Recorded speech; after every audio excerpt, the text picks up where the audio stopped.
Ini adalah untuk membongkar kiat-kiat dari nenek moyang kita sehingga kita bisa tahu teman-teman. Jadi dalam kehidupan berumah tangga ini tidak boleh menang-menangan. Seberat apapun cobaan kita harus bisa melewatinya bersama-sama. Kemudian apapun yang kita rasakan, jika kita merasa bahagia, kita juga selayaknya bahagia bersama. Assalamualaikum warahmatullahi wabarakatuh. Waalaikumsalam warahmatullahi wabarakatuh. Salam sejahtera bagi kita semua teman-teman. Pada sore hari ini saya sudah berada sama Mbah Kendil. Jadi kita akan membahas tentang kiat-kiat yang seringkali Mbah Kendil lakukan dalam menolong orang. Mbah Kendil, Ya. jadi kan memang Mbah Kendil itu sejak kecil itu sudah dimintai tolong orang bagi sejak umur 9 tahun ya. Itu memang karena Mbah Kendil sendiri juga terlahir dari keluarga bini sepuh, jadi itu menimbulkan kepercayaan dari masyarakat sekitar. Itu saya dengar juga Mbah Kendil dari sejak kecil itu sudah punya niatan untuk menolong orang, wah ya. Itu kenapa Mbah itu sedikit saja? Karena memang dari keluarga kami adalah keluarga yang memang peduli kepada umat atau peduli kepada masyarakat. Bahwa kalau melihat ada masyarakat yang kesusahan, memang keluarga kami memang kasihan, sehingga keluarga kami berusaha untuk menyelesaikan dengan cara yaitu memohon petunjuk atau memohon penyelesaian kepada Allah SWT atau memohon petunjuk kepada Tuhan Yang Maha Esa atau Tuhan Yang Maha Kuasa. Okay. Terus kemudian dari apa yang saya lihat dari pengalaman-pengalaman Mbah Kendil itu sangat beragam sekali untuk menolong orang, Mbah. Dari pakai acara ritual, kemudian pakai unen-unen, kemudian pakai cara-cara kebudayaan. Dan yang saya tahu itu dan sedikit aneh itu adalah acara selamatan, Mbah. Ya. Itu gimana, Mbah? Kaitannya antara selamatan kok bisa digunakan untuk menolong orang itu gimana, Mbah? Selamatan ada kaitannya dengan kebudayaan orang Jawa. Kita tahu semenjak Syekh Subakir menumbali tanah Jawa itu juga memakai dengan beberapa peralatan sehingga ada kaitannya dengan kebudayaan. Sehingga dari sejak kuno, kuno bahwa Syekh Subakir menumbali tanah Jawa saja itu sudah pakai kebudayaan itu.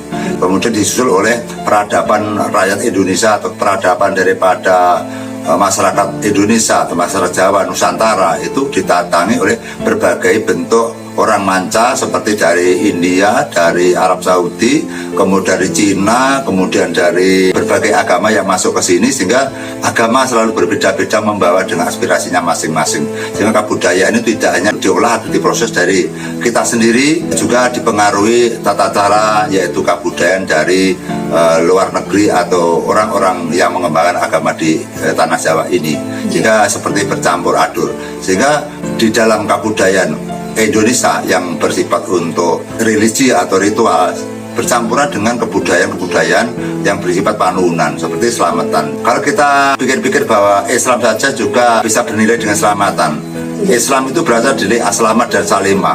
Aslamat dalan, salimat selamat. Jadi Islam itu berasal dari aslama dan salimah. Aslamat dalan, salimah selamat. Itu dari kata-kata dari guru saya di SMP dulu.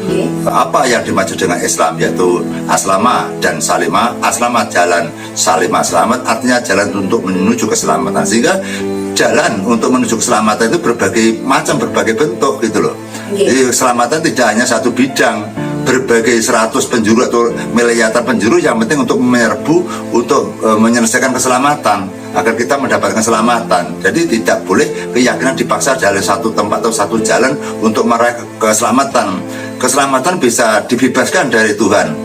Terserah Anda cari keselamatan bentuk apapun, yang penting tidak menyimpang daripada ajaran, tidak menyekutukan Tuhan, asalkan itu normal-normal saja, silahkan. Nah, penentuan untuk menjadi selamat dan tidak itu ditentukan bukan manusia, tapi ditentukan Sang Pencipta alam, Sang Pencipta jagat raya ini, ya Tuhan yang menciptakan kita ini. Jadi Allah SWT yang menentukan kamu berhasil dan tidak. Jadi yang namanya panunan itu tidak selalu berhasil. Siapapun, baik orang pinter, orang tidak pinter, orang bodoh, orang kecil, orang besar, meminta permohonan kepada Tuhan itu tidak harus tentu berhasil. Banyak orang pintar, orang sakti yang memohon tidak berhasil banyak sekali. Tapi kadang-kadang orang biasa memohon malah berhasil. Sehingga keberhasilan tidak ditentukan, ditolak ukur dengan ilmu, gitu loh. Tidak bisa berhasil itu diukur dengan ilmu, tidak bisa. Oh ini ilmunya sakti, oh ini orangnya hebat, orangnya sangat andal sekali. itu pasti dia berhasil, tidak bisa. Karena yang menentukan berhasil dan tidak itu hanya Tuhan Yang Maha Esa, seperti penentuan surga dan neraka. Sehingga manusia itu tidak berhak untuk menentukan kamu surga, kamu neraka, tidak bisa. Yang menentukan surga dan neraka adalah Allah SWT atau Tuhan Yang Maha Esa, gitu loh. Jadi kalau ada orang yang mengolok-olok orang atau orang yang selalu merendahkan orang, membuat orang dianggap aliran jin, aliran setan, atau aliran sesat, atau orang itu neraka, atau orang itu akan dihukum oleh Tuhan, itu nggak bisa. Itu dari kata-kata itu juga menyakitkan. Sehingga untuk penentuan surga dan neraka, benar dan tidak, urusan di alam akhirat nanti yang menentukan hanya satu, yaitu Allah Subhanahu wa Ta'ala. Kita tidak punya hak sama sekali. Kalau kita itu memberikan keputusan seperti hakim, kamu itu orang-orang neraka, itu salah itu. Kamu nanti akan menjadi orang-orang surga, salah. Yang punya surga dan neraka itu siapa, gitu loh. Manusia tidak punya kuasa apapun seperti kita menolong orang. Jadi kita menghadapi pasien saja ketakutan sekali. Semua pasien pasti mengharapkan berhasil, semua pasien itu, semua orang yang minta tolong mesti mengharapkan keberhasilan. Namun kita tidak berani menjamin. Setiap ada orang yang datang, kita tidak bisa menjamin, kita hanya berusaha agar nanti permintaan kita bisa dikabulkan, gitu. Setiap ada orang yang datang, pasti saya kasih saran bahwa ini hanya permohonan, panuwunan. Jadi panuwunan berhasil dan tidak itu bukan urusan kita, tapi urusan Tuhan yang menciptakan kita. Jadi kalau nanti gagal, jangan sampai anda melecehkan atau menghina, gitu loh. Karena kita hanya merupakan sifat manusia biasa yang minta permohonan pada Tuhan agar dikabulkan tentang masalah kita agar bisa selesai. Jadi kita tidak bisa menentukan, gitu loh. Seberapa ilmu kita, berapa fasilitas kita, seberapa keagungan kita, gitu. Jadi kita tidak bisa untuk menolong orang, memastikan itu berhasil. Sehingga ini menjadi PR kita, bahwa kita sebagai sesepuh jangan sampai berani-berani menjamin pasien itu berhasil. Itu sangat berbahaya sekali, hukumannya adalah neraka itu. Ada orang yang berani menjamin ini, kalau pakai alat ini, pakai syarat ini 100% ini berhasil, itu sangat berdosa sekali. Itu berbahaya, itu orang-orangnya berbahaya itu. Sehingga kita saja sudah pengalaman bahwa ada pasien saja kemarin datang itu diminta persyaratan yang begitu mengagumkan, sampai minta minyak harganya 10 juta, minyak harganya 20 juta, padahal itu tidak berhasil itu, saudara. Bagaimana kalau kita minta tolong pada orang, minta persyaratan misalkan minyak 20 juta, hasilnya kosong, apakah tidak kecewa? Makanya saya menentukan semua daripada usaha kita ini hanya usaha untuk mencapai kesuksesan. Jadi hanya usaha, tidak bisa kita minta persyaratan yang beraneka ragam. Sebabnya apa? Kalau kita kebanyakan persyaratan nanti gagal, otomatis orang yang minta tolong itu mesti kecewa, gitu loh, kecewa sekali. Tapi kalau tidak ada persyaratan, kalau misalkan kecewa ya nggak ada masalah, wong. Namanya kita usaha dan kita tidak replik minta sesuatu. Tentang kita kembali tentang kebudayaan untuk religi, untuk ritual, sehingga dari nenek moyang kita sudah diberi gambaran-gambaran atau contoh-contoh bahwa alat-alat, bahan-bahan yang dipakai untuk memohon itu beraneka ragam. Bisa pakai dupa, pakai menyan, bisa pakai wiritan, bisa pakai mantra, japa, doa, bisa pakai selamatan, bisa pakai misalkan tanaman, tumbuhan, dan sebagainya. Jadi persyaratan untuk menuju ke Sang Pencipta itu syaratnya banyak, alatnya banyak, caranya banyak, 1000 jalan untuk menuju Roma itu. Jadi kita tidak bisa nyetel jedet harus pakai ini, nggak bisa. Karena kita saja, Tuhan saja tidak tahu, saudara, gitu. Tuhan di mana, terus jasanya seperti apa, warnanya apa, kemudian tempatnya di mana, benar-benar kita tidak tahu. Kita hanya punya pengertian yang kuat bahwa Tuhan ada, dan Tuhan akan bisa menghidupi seluruh umat yang ada di muka bumi dan bisa nyetir di gugus antariksa atau bumi antariksa ini, atau dapat dikatakan alam semesta, gitu. Alam semesta adalah yang mengatur adalah Tuhan Yang Maha Esa atau Allah SWT. Sehingga kita untuk tentang kebudayaan itu merupakan tata cara yang bersifat hanya lambang-lambang saja. Kita misalkan mengadakan selamatan pakai bujang, kita pakai misalkan sekoworo, sekowuri, kita pakai sekogolong, kita pakai jenang abang dan sebagainya. Itu hanya lambang-lambang saja, dan alat-alat itu bicara, gitu loh. Jadi alat-alat yang sajikan kita bicara, misalkan kita pakai jenang abang, jenang itu bisa jenang, gitu lah.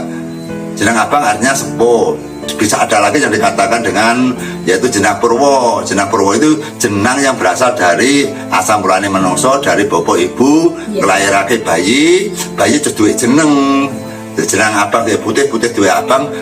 Putih merupakan dari sperma bapak, kemudian merah adalah dari cairan dari ibu, bapak kemudian di bawah, ibu di atas, ibu di bawah, bapak di atas. Itu lambang-lambang orang dulu kan menceritakan pakai lambang pada gambaran, sehingga terjadinya bapak ibu di atas dan di bawah, akhirnya terjadilah wujud bayi.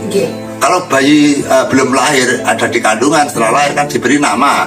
Beri namanya siapa? Karena nama nanti akan dibawa di alam kubur, dibawa di alam akhirat. Makanya dikasih nama, maka dikasih selamat atau lambang jenang abang, jenang putih gitu loh.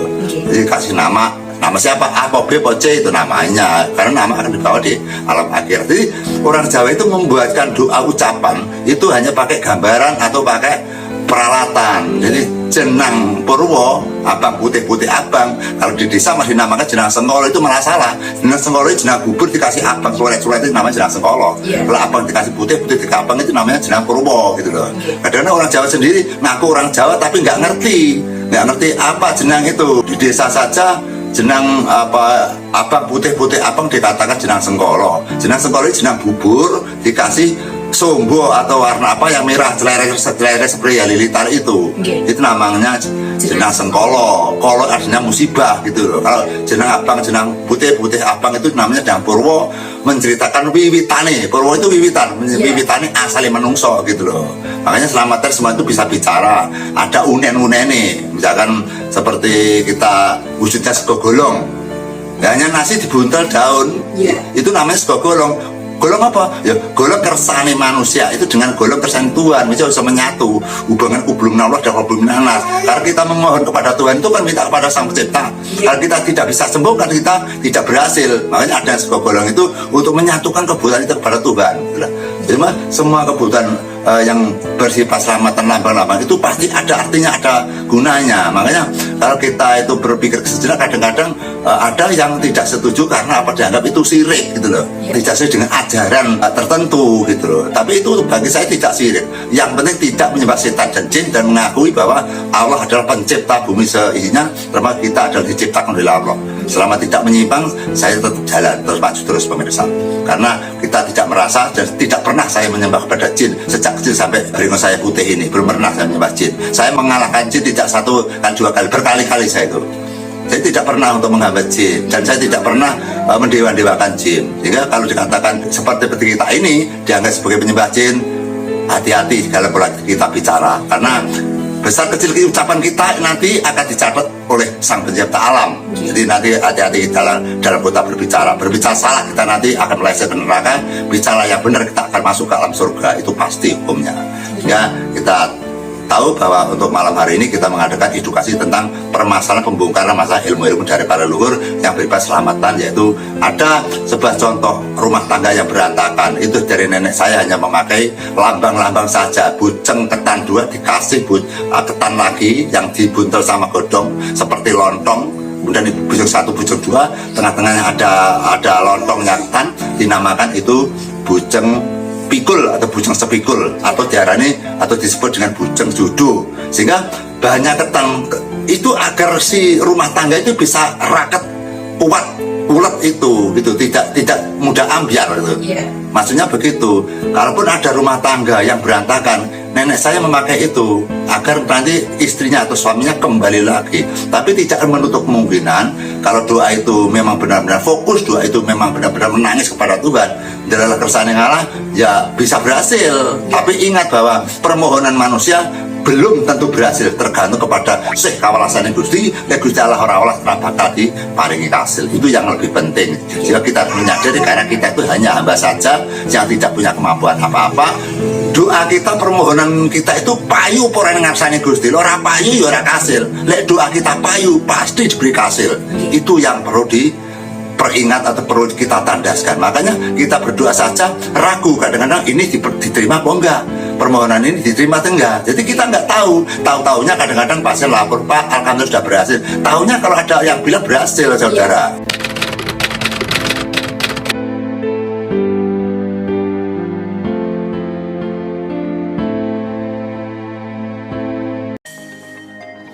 Oke pemirsa, kita pada hari ini akan membuat bujeng kuat yang terbuat dari beras ketan.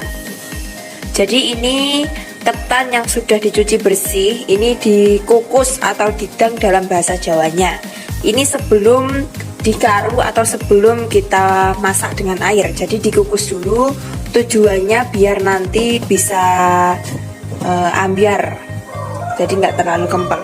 Untuk step yang kedua ini kita merebus santan teman-teman. Sambil menunggu santannya sedikit mendidih, ini kita pindahkan beras ketan ke wadah yang lain teman-teman. Kita masukkan parutan kelapa ke dalam santan yang sedang direbus. Ini sebelum mendidih ya teman-teman. Kita aduk-aduk biar merata. Sebelum santannya mendidih, kita masukkan beras ketan yang sudah kita kukus tadi teman-teman. Ini sambil diaduk-aduk biar tidak lengket sampai setengah matang atau menjadi karon kalau bahasa Jawanya. Kita membuat masakan seperti ini bukan tanpa sebab teman-teman, namun ini untuk sebagai persyaratan untuk menolong salah satu teman kita yang sedang mengalami kesulitan. Maka dari itu, sambil menonton video ini, saya mohon doanya semoga teman kita ini bisa segera mendapatkan penyelesaian atas permasalahan yang sedang ia tanggung. Ini harus terus diaduk ya teman-teman, karena kalau tidak diaduk nanti yang bawah itu gosong. Kegiatan seperti ini hanyalah sebuah lambang atau doa. Selebihnya tetap kita harus memohon kepada Allah Subhanahu wa Ta'ala teman-teman. Kalau sudah meresap seperti ini, kita angkat teman-teman. Kita sisihkan dulu. Kemudian kita siapkan untuk mengukus. Jadi tadi belum matang ya teman-teman, hanya setengah matang. Ya teman-teman, untuk tahap yang selanjutnya, setelah air kukusannya mendidih, kita masukkan ketan yang jadi karon tadi teman-teman.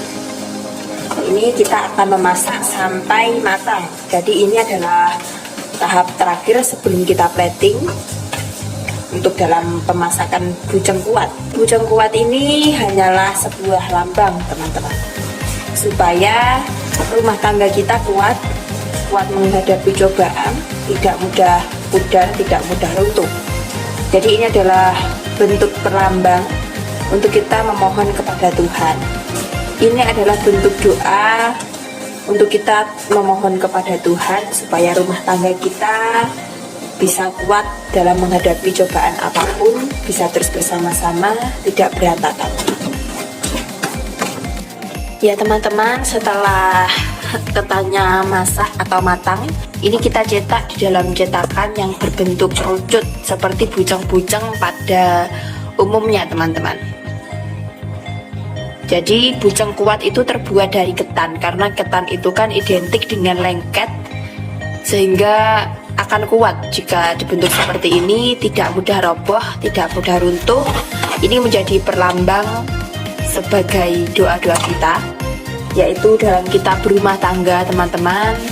Semoga selalu utuh, tidak mudah goyang, tidak mudah hancur. Jadi ini kita masukkan ke dalam cetakan kerucut seperti ini teman-teman. Kita padatkan. Ini fungsinya supaya saling mengikat satu sama lain. Setelah itu kita tuang atau kita tumplek kalau bahasa Jawa. Nah, ini kita diamkan bersama dengan daunnya seperti ini teman-teman. Nah, seperti ini supaya tetap tercetak rapi. Jadi ini kita tunggu beberapa saat sebelum nanti daun-daunnya seperti ini kita sisihkan. Ini untuk yang setengahnya lagi teman-teman, dengan cara yang sama, yaitu kita bentuk ke dalam cetakan yang berbentuk kerucut seperti ini. Kita membuat bujang kembar ya teman-teman. Jadi ini sebagai perlambang permohonan kita untuk memperkuat rumah tangga. Seperti yang sudah saya jelaskan sejak awal, jadi kita membuat bujang ini adalah sebagai kiat atau cara untuk menolong salah satu teman kita teman-teman. Pastikan adonan ini padat teman-teman. Jadi jangan lupa untuk selalu menekan supaya kuat, supaya lengket satu sama lain. Ini kurang lebih 2 kilo ketan ya teman-teman. Dan ini buntalan ini adalah kue lemper. Itu juga sebagai syarat dalam selamatan Bujang Kuat ini, teman-teman. Nanti untuk lebih jelasnya kita bisa tanyakan sama Mbah Kendil step by step, kemudian kenapa harus menggunakan Bujang Kuat, kenapa harus menggunakan lemper. Nanti pasti akan ada jawabannya, teman-teman. Setelah memadat, teman-teman, kita langsung tuangkan. Kita taruh di sebuah wadah, bisa lesen, bisa tampah, sehingga dari adonan tadi akan terbentuk 2 bujang kerucut seperti ini, teman-teman. Ini sama-sama ketan. Ini sebagai perlambang kiat atau cara alam Mbah Kendil sesuai dengan cara-cara yang telah diajarkan oleh nenek moyang beliau. Jadi semoga ini juga bisa menjadi hiburan yang bermanfaat, teman-teman. Dengan video ini kita bisa lebih mengenal lagi kebudayaan-kebudayaan tinggalan nenek moyang yang jarang sekali kita ketahui. Jadi setelah terbentuk bujang ini, nanti setelah selesai kita akan doakan sama-sama dengan mengundang beberapa orang, teman-teman, untuk sebagai saksi bahwa semoga melalui kiat-kiat seperti ini permasalahan salah satu dari teman kita ini bisa selesai, bisa segera mendapatkan jawaban, teman-teman. Kita juga sama-sama doakan semoga salah satu teman kita ini bisa mendapat jawaban atas permasalahannya, bisa lepas dari belenggu kesedihannya, sehingga bisa kembali ceria seperti biasanya, bisa menjalani kehidupan dengan baik, bisa membangun rumah tangga dengan sakinah, mawaddah, dan warohmah. Tentunya permohonan ini kita ajukan kepada Sang Pencipta Alam, Sang Pencipta Jagat Raya seisinya, yaitu Allah Subhanahu wa Ta'ala, teman-teman. Jadi melalui kiat-kiat ini sebagai perlambang permohonan kita kepada Tuhan, supaya dengan Bujang Kuat ini rumah tangga kita bisa kuat dalam menghadapi badai cobaan bentuk apapun, teman-teman. Ini bisa kalian tiru di rumah, tentunya dengan niat yang baik, dengan niat yang tulus dan niat yang sungguh-sungguh. Jadi kiat-kiat yang Mbah Kendil ajarkan ini bukan Mbah Kendil promosi paranormal, tidak, melainkan ini adalah untuk membongkar kiat-kiat dari nenek moyang kita sehingga kita bisa tahu, teman-teman. Ini bisa kita terapkan di rumah kita masing-masing. Ya teman-teman, setelah jadi 2 bujang seperti ini ditambah lagi kue juga dari ketan seperti lemper ya teman-teman. Dengan begini ini menjadi bujang pikul. Jadi kenapa kok harus menggunakan bujang pikul? Seperti kata pepatah, berat sama dipikul, ringan sama dijinjing. Jadi dalam kehidupan berumah tangga ini tidak boleh menang-menangan. Seberat apapun cobaan kita harus bisa melewatinya bersama-sama. Kemudian apapun yang kita rasakan, jika kita merasa bahagia, kita juga selayaknya bahagia bersama-sama. Jadi ini semua adalah bentuk permohonan kepada Tuhan. Seperti salah satu contohnya, kenapa kok harus memakai bujang berbentuk kerucut seperti ini? Semakin ke atas, semakin meruncing, semakin lancip. Itu seperti kita memohon kepada Tuhan yang berada di atas, yaitu sangat kecil atau sangat lembut, teman-teman. Jadi ini adalah sebuah perlambang permohonan kita. Untuk permohonan tentunya kita hanyalah menyembah dan memohon kepada satu, yaitu Allah Subhanahu wa Ta'ala. Ini dia teman-teman yang dinamakan bujang pikul. Jadi satu sisi dengan sisi yang lain ini harus sama-sama berat ya teman-teman. Jadi ini namanya bujang sepikul. Seperti yang di tengah ini adalah pikulannya. Kemudian kanan dan kiri bujang ini dilambangkan sosok perempuan dan sosok laki-laki. Jadi dalam kehidupan berumah tangga seperti ini memang selayaknya seberat apapun bebannya harus sama-sama dipikul, sama-sama dirasakan bersama-sama. Tidak bisa kita membebankan satu beban kepada salah satu pihak saja, teman-teman. Jadi dari video ini kita juga belajar dalam kehidupan berumah tangga, oh ternyata kita harus berani sama-sama. Jadi sebelum kalian memutuskan untuk berumah tangga, dipikir matang-matang. Apakah kalian siap memikul bebannya bersama-sama? Apakah kalian siap untuk selalu mendampingi satu sama lain, seberat apapun cobaannya? itu bisa apa enggak. Karena ketika kita menikah itu jangan yang mudah-mudah yang dipikirkan teman-teman. Kita harus memikirkan resiko-resiko atau kemungkinan-kemungkinan buruk yang akan terjadi. Sebagai perabot tambahan teman-teman, jadi bujang sepikul ini akan ditemani oleh basahnya lauk ya. Ini dengan parutan kelapa muda. Jadi Mbah Kendil berpesan, tadi teman kita sendiri juga yang membelanjakannya, bahwa harus memakai kelapa muda teman-teman. Ini tidak boleh ditambah dengan lauk-lauk yang lain, karena memang seperti inilah perlambang atau persyaratan yang kita gunakan dalam memohon kepada Tuhan terhadap suatu masalah tertentu. Jadi tidak semua permohonan melalui persyaratan atau kiat-kiat seperti ini. Dan untuk lebih jelasnya teman-teman, nanti kita bisa tanyakan sama Mbah Kendil ya, kenapa kok harus menggunakan bujang sepikul, kenapa kok tidak boleh ditambah dengan lauk-lauk yang lain. Dan ini jika kita lihat adalah sangat sederhana sekali. Namun dengan cara seperti ini juga banyak yang berhasil teman-teman. Banyak sekali contohnya, dari awalnya tidak kenal, kemudian kenal sama Mbah Kendil, minta pertolongan dan menjadi pasien, dan akhirnya sampai sekarang menjadi seperti kerabat atau seperti saudara yang sangat baik, yang selalu dekat sama Mbah Kendil. Bahkan ada yang dari perjaka sampai sekarang hampir mempunyai cucu itu tetap bersama-sama dengan Mbah Kendil, tetap mengagumi Mbah Kendil, karena dari kiat-kiat yang sederhana seperti ini ternyata juga berhasil. Itu bukan karena kehebatan Mbah Kendil teman-teman, melainkan karena izin, karena ridho Allah Subhanahu wa Ta'ala. Jadi nanti setelah ini kita akan sama-sama doakan teman-teman sebagai bentuk permohonan kita supaya permasalahan dari salah satu teman kita ini bisa selesai.